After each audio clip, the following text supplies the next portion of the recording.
তাই আপনারা যে যে মতে আছেন আপনারা কিন্তু মনে রাখবেন, যত মত তত পথ। কেউ কোনো মতের নিন্দা করবেন না।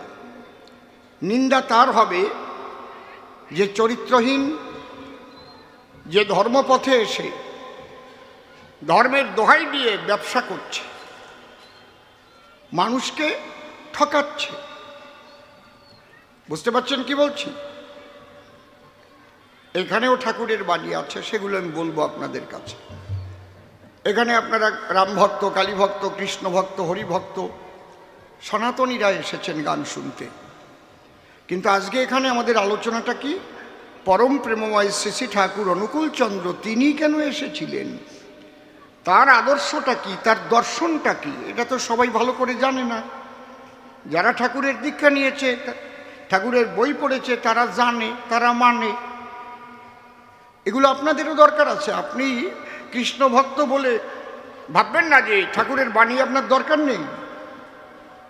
আপনি তার বাণী যদি নিজের জীবনে প্রতিফলিত করতে পারেন মেনে, দেখবেন আপনার জীবনের চলন বলন পরিবর্তন হয়ে গেছে। এই জন্যে আমাকে নিয়ে আসছে কবিগানের মাধ্যমে। অসীম সরকার আসবে বলেই তো দলে দলে এত মানুষ এসেছে, তাই না? অসীম সরকারের মুখ দিয়ে ঠাকুর কেন এসেছিলেন সেই কথাগুলো মানুষকে জানানো। তাই কবিগানে দুইজন লাগে। প্রথম ভাগে প্রশ্ন করে গেছে যোগে জাগে, নাম ধরেছে গোপাল সরকার, আমি তার দাদা হব নেপাল সরকার। নেপাল গোপাল দুই ভাই কবিগান গাইতো, আপনারা নাম শুনেছেন। এনাদের বাড়ি ছিল ঢাকায়, গোপাল সরকার, নেপাল সরকার। নেপাল সরকার ঠাকুরের দীক্ষিত ছিলেন। গোপাল সরকার তারই ছোট ভাই, তিনি প্রশ্ন করেছেন। এগুলো তৈরি করে না, কিন্তু একদম খাঁটি খাঁটি সেই ভূমিকায় নির্মল সরকার দাঁড়াইয়ে প্রশ্নগুলো দিয়েছে ছড়িয়ে, যে দাদা ভাই আমরা একসঙ্গে কবিগান গাই, আমরা তো কৃষ্ণভক্তই সবাই, তুমি হঠাৎ কেন ঠাকুর অনুকূলচন্দ্রের মতে দীক্ষিত হলি, ব্যাপারটা কি, কি পেলে?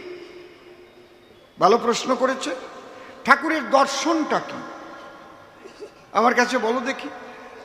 আর কি ওই সকালবেলা উঠে করপুটে ধ্যান করে ঠাকুরের প্রার্থনা গীতি গাওয়ার পরে তারপরে পয়সা দেয় কেন? অর্থ অনর্থের মূল, এ কথা তো নহে ভুল। কিন্তু শ্রী শ্রী ঠাকুর অনুকূল তিনি কেন অর্থদানের ব্যবস্থা করলেন? তাহলে অর্থ দিয়ে কি ভগবান পাওয়া যায়? ভগবান তো ভক্তিতে পাওয়া যায়, এটাই তো সর্বশাস্ত্রে লেখা রয়। আর চতুর্থ প্রশ্ন করেছে যে আমরা জানি জীবের নিস্তারও লাগি নন্দসুত হরি, ভুবনে প্রকাশ হলেন গুরুরূপ ধরি। আমরা যখন গুরু করি, যে কোনো মতের গুরুকে পিতার মতো সম্মান করি, পিতা বলে ডাকি। বাবা বলেন তো, গুরুকে বাবা বলেন তো আপনারা নাকি? কথা কন না? তাওই বলেন, কি বলেন? তাওই বাবা। কিন্তু তুমি গেছো যে দলে, সে দলে দেখি যে দীক্ষা দেয় তারে দাদা বলে। আচ্ছা দাদা বলে বলুক, তার স্ত্রীকে আবার বৌদি না বলে মা বলে কেন? ভালো ক্যাসালিয়ে প্রশ্ন। এই প্রশ্ন করার পরে একটা গল্প করেছে আমারে, কি আমি সংক্ষিপ্ত বলে গেলাম। ওরে আমার সংক্ষিপ্ত রে। কোন ছেলেটা নাকি বাবাকে চিঠি লিখেছে, বড় বড় চিঠি লিখতো, তাতে বাবা রেগে গেছে। তো নাকি লিখেছে, পূজনীয় বাবা নাই টাকা, পকেট ফাঁকা, ইতি তোমার খোকা। বাবা ভাবলো আমারে বানাবা বোকা, আমার গুদাম পুড়ে গেছে আর টাকা চাচ্ছ আমার কাছে। আমিও দুই কথায় জবাব দিয়ে দিই পাশে, স্নেহের দুলাল গুদাম পুড়ে সাপ করো মা, পিতি তোমার বাপ। সব সময় না এই ছোট লেখাও ভালো না, পূজনীয় বাবা নাই টাকা, পকেট ফাঁকা, ইতি তোমার একটা প্রণামও জানাই নাই। পূজনীয় বাবা সর্বপ্রথমে আমার প্রণাম গ্রহণ করিও, বলবে না নাকি? বলবে না? না পূজনীয় বাবা নাই টাকা, পকেট ফাঁকা, ইতি তোমার খোকা। হয় পূজনীয় বাবা সর্বপ্রথমে আমার ভক্তিপূর্ণ প্রণাম গ্রহণ করি। আমার বিশেষ কথা, সামনে পরীক্ষা, ফি, তার জন্য আমার কিছু টাকার প্রয়োজন, তুমি আমাকে পাঠিয়ে দাও। একেবারে কুনাকুনি ঠেলিছে। কুনাকুনি ঠেললি জাটার বাড়িও খাতি হয়। দুই বন্ধু নতুন বিয়ে করেছে, তা পার্কে গিয়ে গল্প দিচ্ছে, বন্ধু তোর বউ কেমন? আমার যা বউ রে, পুলিশ নেতা, মধুর চাইও মিঠিয়ে।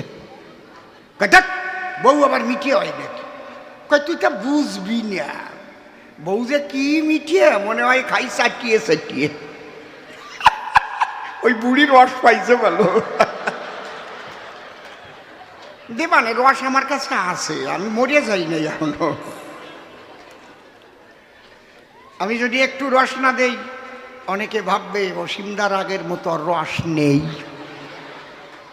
অন্তরে করবেন ধারণা, বান্দর বুড়ো হয়ে গেলেও গাছে ওঠা স্বভাব যায় না, অত সোজা না। আমি মরি নাই এখনো।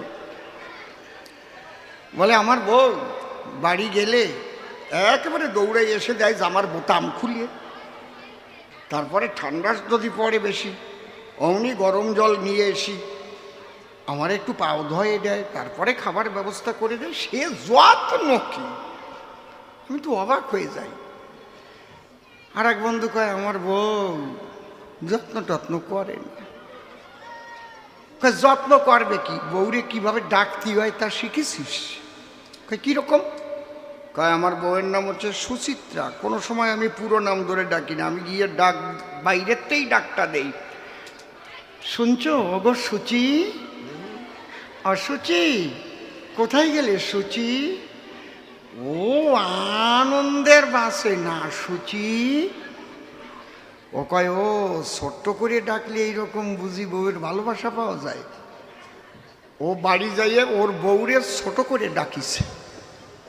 কি কইছে তা তো আর জানি না আমরা। ডাকিয়া জাটার বাড়ি খাইয়া নাক মুখ ফুলাই নিয়ে পরের দিন আইছে। কয় তোর মুখ ডবল হয়ে গেছে কেন? কয় তোর জন্যই তো, তুই আমার ছোট করে শিখাই দিছিস, আমি ছোট করে ডাকিছি, জাটার বাড়িতে মুখটু ফুলাই দিয়ে আইছি। কয় তুই কি কইয়ে ডাকিছিস? আমার বউয়ের নাম তো সুচিত্রা, আমি বলছি ওর সুচি। কয় আমার বউয়ের নাম তো বিচিত্রা, আমি ডাকিছি ও বিচি। অমনি জাটার বাড়ি খাইছি।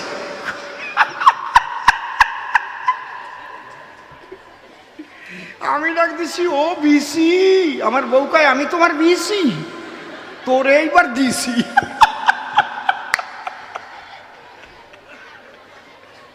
কি রস পাইছেন তো নাকি? সব সময় ছোট জিনিস ভালো না কি? ছোট জিনিস সব সময় ভালো নাকি? আমি আরে সংক্ষিপ্ত করলাম, কবে জাটার বাড়ি খেয়ে মরবা তার ঠিক পাবা না।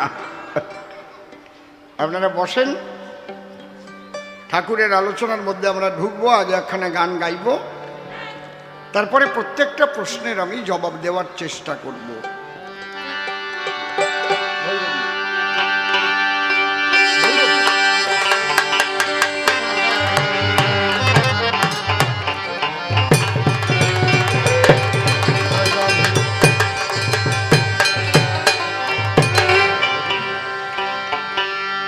হারমোনিয়ামটা একটু লাগবে, আউটে আউটে ওই বক্সে।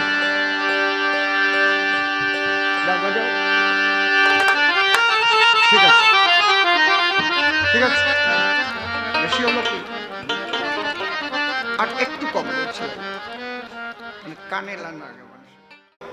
উচ্চ কণ্ঠে ঘোষণা করেছেন বিশ্ব চরাচর, বহুরূপের সম্মুখে তোমার ছাড়ি কোথা খুঁজিছ ঈশ্বর। জীবে প্রেম করে যেই জন সেই জন সেবিছে ঈশ্বর।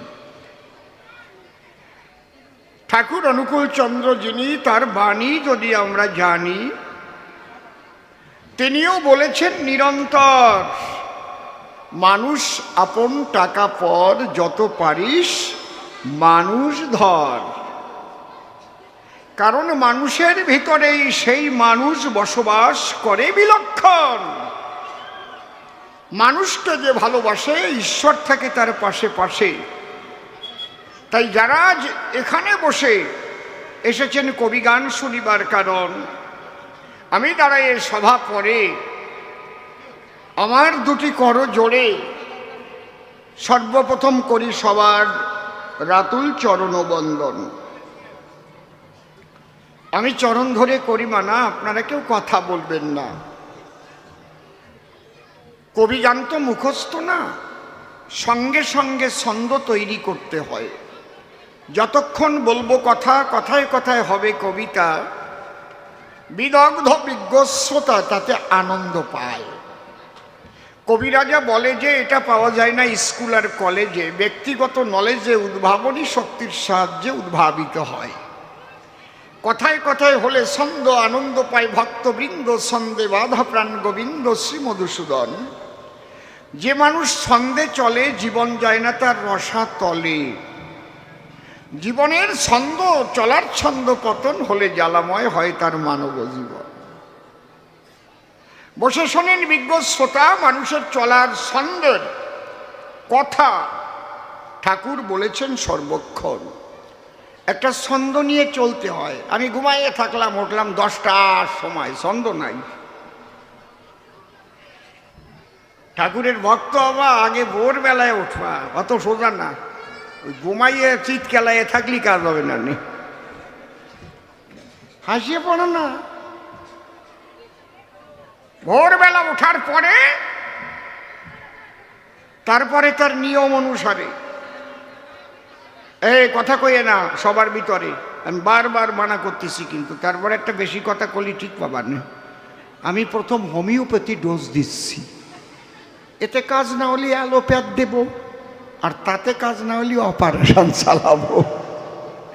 কাজ না হলে কি করবো? তারপরে কমিটির বলবো ও ওরে তুলে দাও, অপারেশন করে বাদ দিয়ে দেবো। এই জন্যে নিবেদন করি জোর হাতে সারে যেন হোমিওপ্যাথিতে, আমার অ্যালোপ্যাথ দেবার যেন না হয় প্রয়োজন। তাহলে বসে শোনেন ভক্তবৃন্দ, মানুষের চাই আগে চলার ছন্দ। এই ছন্দ যখন হয়ে যায় পতন, তখন মানুষ যায় রসাতলে। সেই কথা যাই আগে বলি। আপনারা আশীর্বাদ করবেন আমি আপনাদের দিন ও ছেলে, আমার জীবনে যেন না হয় ছন্দের পতন। যেভাবে গিয়ে গুরু ঘরে গুরুর ছন্দ ধরে ধরে শিক্ষা করে এই জীবনটাকে করতেছি পরিচালন, যখন যেখানে থাকি আপনাদের কাছে নিবেদন রাখি, আমার যেন কোনো কারণে কোনো প্রলোভনে না হয় চলার ছন্দের পতন। যাক, তবে এসব কথা আর দেব না বক্তৃতা। এবার জবাবের মধ্যে দাঁড়ায় সান্নিধ্যে প্রবেশ করতে চাই। উনি তো আবার বিক্রি করতেছে চানাচুর বাজা, বাজা বাড়ি খাজা। তোমরা সব কয়টা কিনে নাও তাড়াতাড়ি, যে কয়টা বিক্রি নাও এই জায়গায় ফেলাই দাও, টাকা দিয়ে দেবানি আমি, তুমিও গান শোনো। একবার সামনেই চলে এসেছি, থাক কিনে নাও তাড়াতাড়ি, থাকো তো, পেটের জ্বালা আছে বলে এই জন্যে চানাচুর বিক্রি করতে আসছে চলে, তাই না? আমি একটা টাইমে হকারি করেছি, আমি জানি। এই জন্য আমি বেশি কথা বলতে পারি না কাউকে। তাড়াতাড়ি তোমরা কেনো, যারা যারা কেনবা, যে কয়টা বাকি থাকে এই জায়গায় দাও, টাকা আমি দিয়ে দেবান তোমাদের, গান শোনো বসে বসে। যাকে কথা বলে কাজ নাই সভাতলে। এইবার বিপক্ষ কবি যে প্রশ্ন করেছে দান, গোপাল সরকার ধরে নাম দাঁড়ায় সভ্য সভাধাম। আমাকে নেপাল সরকার করেছে সভ্য সভাস্থান। সে কথা বলা দরকার। নেপাল গোপাল দুইজনই কবির সরকার। একই মায়ের গর্ভে দুভাই করেছে জন্মগ্রহণ। এইবার আমি আগে বৈষ্ণব ছিলাম, কেন আমি ঠাকুরের দীক্ষা নিলাম, এই প্রশ্ন করেছে উত্থাপন। ভাই বলি, তোমার পুরোভাগে আমি হিসেব করে দেখেছি ঠাকুরের বাণী মানলে ভিতরে এমনি বৈষ্ণবত্ব জাগে। শুধু বৈষ্ণবীয় পোশাক পরলে কি সে বৈষ্ণব হয়? আমার কাছে বলো দেখি, পোশাক পরলে বৈষ্ণব হয় নাকি? আগে মনটাকে পরিশুদ্ধ করার প্রয়োজন রয়। তুমি প্রশ্ন করলে আমার ধারে, ঠাকুরের দর্শন বুঝাইয়ে বলো আমারে। 2-1 ঘন্টার ভিতরে কি ঠাকুরের দর্শন বুঝানো যায়? তুমি আমার কথা লবে শত দীপালোকে শ্রী শ্রী ঠাকুর অনুকূল চন্দ্র এই বইটা পড়িয়ে দেখবে। 100 জন ওই মহান ব্যক্তির উক্তি সেখানে লেখা রয়। শিবানন্দ গিরি যিনি ঠাকুরের কাছে গিয়েছিলেন, তিনি কয়েক মাস যাবৎ ছিলেন সেই জায়গায়। কয়েক মাস পরে ঠাকুরকে প্রণাম করে যখন বিদায় চায়, ঠাকুর তাকে বললেন ডেকে, আচ্ছা তুমি যখন দূরে যাবে আমার থেকে, তখন আমার কথা মানুষের কাছে কি বলবে বলো তো? তাই বলবো, আমি বলবো? উনি বলছেন আমি বলবো, এরকম প্রেমের মানুষ জীবনে আর দেখি নাই। তোমার ওই প্রেম আলাপন শ্রবণ করে বড় আনন্দ পেয়েছি অন্তরে। ঠাকুর বললেন তার, না, আমার গুণ কীর্তন তুমি করবা না। কেন ঠাকুর? বলে শোনো, আমার একটা বাণী আছে, যজন যাজন ইষ্টভৃতি করলে কাটে মহাভীতি। তুমি যাজন আমার তখন করবে যখন আমার বাণী অনুসারে, খুলে বলি শিবে তোমার ধারে, তুমি যজনে সিদ্ধ হবে। যখন তুমি আমার বাণী ধরে পরিচালনা করবে জীবনটারে, তোমাকে দেখার পরে যখন জিজ্ঞেস করবে জনগণ তুমি আগে এমন ছিলে, কি করে এত সুন্দর হলে, তখন তাকে বুঝাবে বলে আমি ঠাকুরের সঙ্গ নিয়ে ঠাকুরের বাণী আদর্শ ধরে আমার পাল্টেছে জীবন। তার আগে বলবা না। কি কড়া মানুষ, বুঝতে পারছেন? আবার কি সুন্দর মানুষ। যাজন তারাই করবে যারা যজনে সিদ্ধ হবে। যজন মানে ঠাকুরের বাণী মেনে যে তার জীবনটাকে করেছে পরিচালনা। তাহলে তার বাণী মানলে পরে জীবন সুন্দর হবে। জীবন সুন্দর হলে মানুষ যখন জিজ্ঞাসিবে তুমি আগে কেমন ছিলে, এখন এত সুন্দর হলে, কি করে হলে বলো তো তবে, তখন ঠাকুরের কথা বললে পরে গ্রহণ করবে নারী নরে। কিন্তু আমার আচার ব্যবহারে যদি ঠাকুরের বাণী ফুটে না ওঠে মহাশয়, আমার কাছে বলুন দেখি, আমি ঠাকুরের বাণী বললে তাই মানবে নাকি? মানা সম্ভব নয়। এই জায়গায় ঠাকুর বলেছেন, কি বলছেন, যে ধর্ম যদি না ফুটলো তোর সংসারের প্রতি কর্মে, ধর্ম যদি না ফুটলো তোর সংসারের প্রতি কর্মে, বাতিল করে রাখলি তারে কি হবে সেই ধর্মে। কি সুন্দর কথা, মর্মে মর্মে গেঁথে যায় না? অর্থাৎ প্রতি কর্মের ভিতরে আপনাকে ধর্মের আচরণ করতে বলেছেন ঠাকুর বারে বারে। শুধু ধর্মীয় পোশাক পরে আমি ধার্মিক হয়ে বেড়াচ্ছি ঘুরে, কিন্তু আমার কর্ম যদি তা ভালো না হয়, আমার কাছে বলুন দেখি আমার দ্বারা জগতের কল্যাণ হবে নাকি? হওয়া সম্ভব নয়। ভাবছ বসে চলবে কি সে? ভাববার তুমি কে? ভাববার যিনি ভাবছেন তিনি, তুমি ভাবো তাকে। তাহলে ধর্ম যদি না ফুটলো তোর সংসারের প্রতিকর্মে, তাহলে প্রতিকর্মে ধর্ম কি করে আপনি ফুটিয়ে তুলবেন? ধর্ম যদি না ফুটলো তোর সংসারের প্রতিকর্মে, বাতিল করে রাখলি তারে কি হবে সেই ধর্মে? বিবাহ করার পরে স্বামী স্ত্রী সংসার করে, এইবার স্বামী স্ত্রী যদি ঝগড়া করে, ছেলে মেয়ে যদি তাই দেখে বারে বারে, তাহলে সেই ছেলে মেয়ে ভালো হবে? সেখানে ঠাকুর বলে গেছেন, স্বামী স্ত্রীতে ঝগড়া করে, ছেলে পেলে দেখে, জাহান্নামের সদর দরজায় বাসাগুলো রাখে। কি আপনাকে দরকার নাই এগুলো? এগুলো দরকার নাই? কার দরকার নাই? রাম ভক্ত হন, কালী ভক্ত হন, কৃষ্ণ ভক্ত হন, হরি ভক্ত হন, একবার দাঁড়িয়ে কোন যেগুলো আমার দরকার নেই। তাহলে এই যে ঠাকুরের বাণী যদি আমরা মনে প্রাণে মানি না, বাণীটা ভালো, আমরা স্বামী স্ত্রী ঝগড়া করব না, আমরা ভালোবাসা নিয়ে সবে করব বসবাস। আপনারা প্রশ্ন করতে পারেন আমার ধারে, আপনি তো বলছেন বারে বারে, সব সময় থাকে নাকি আনন্দের উল্লাস? সব সময় স্বামী স্ত্রী আই লাভ ইউ এই হয় নাকি? মাঝে মাঝে ঝগড়াঝাটি হয় না? হয় না? একজনের স্ত্রী এক সাধুর কাছে গেছে, যে বলছে, বাবা কি যে গন্ডগোল, আমার স্বামী সহ্য করতে পারতেছি না, আমি খালি গন্ডগোল বাদে, খালি গন্ডগোল বাদে। কয়, শোনো, একটা তাবিজ দিলাম, এই তাবিজটা গালের মধ্যে নিয়ে দাঁত চাপিয়ে ধরে রাখবা 3 দিন, দেখো তো 3 দিনের মধ্যে গন্ডগোল হয় কিনা। 3 দিনের মধ্যে গন্ডগোল হয় নাই।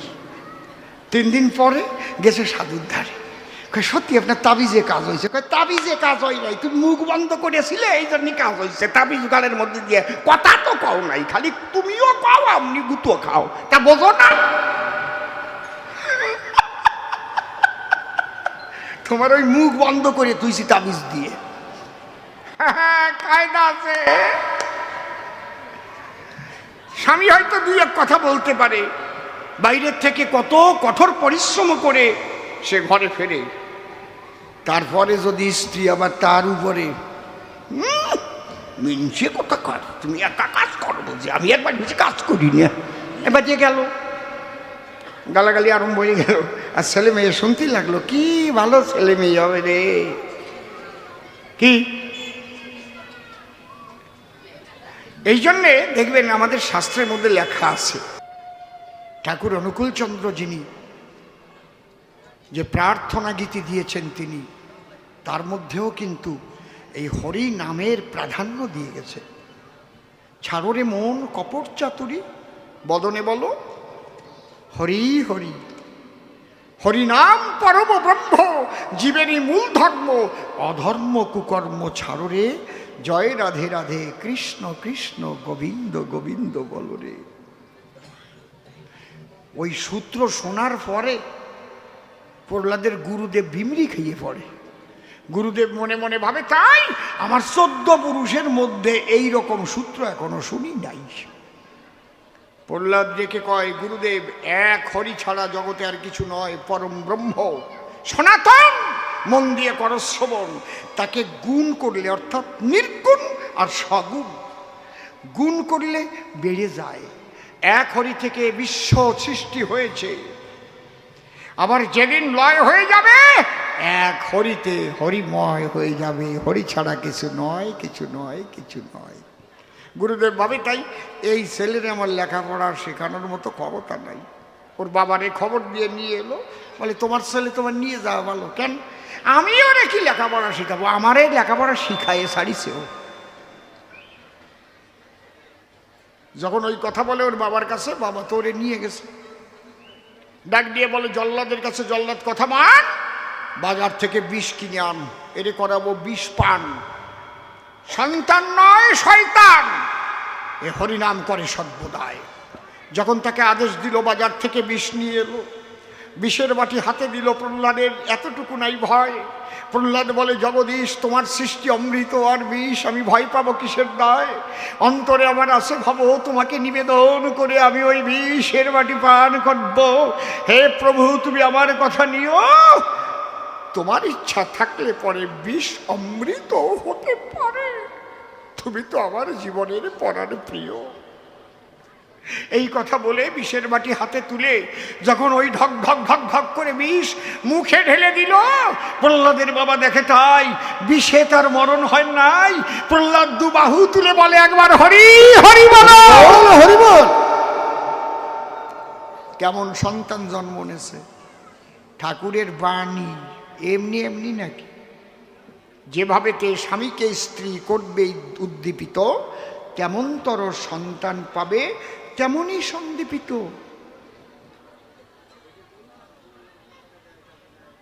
জল্লাদকে ডেকে কয়, এই বড় একখান পাথর নিয়ে আয়, এর বুকে পাথর আমি করিয়া বন্ধন, বাসনা জেগেছে দেলে, একে দেব সাগরের জলে ফেলে, সাগর সলিলে ঘটিবে মরণ। প্রহ্লাদের বাবা মনের দুঃখে পাথর তখন বাঁধল প্রহ্লাদের বুকে, বিরাট পাথর বেঁধে যখন জলের মধ্যে দেবে ফেলে, প্রহ্লাদ ভেসে 2 চোখের জলে ডেকে বলে, তাই প্রভু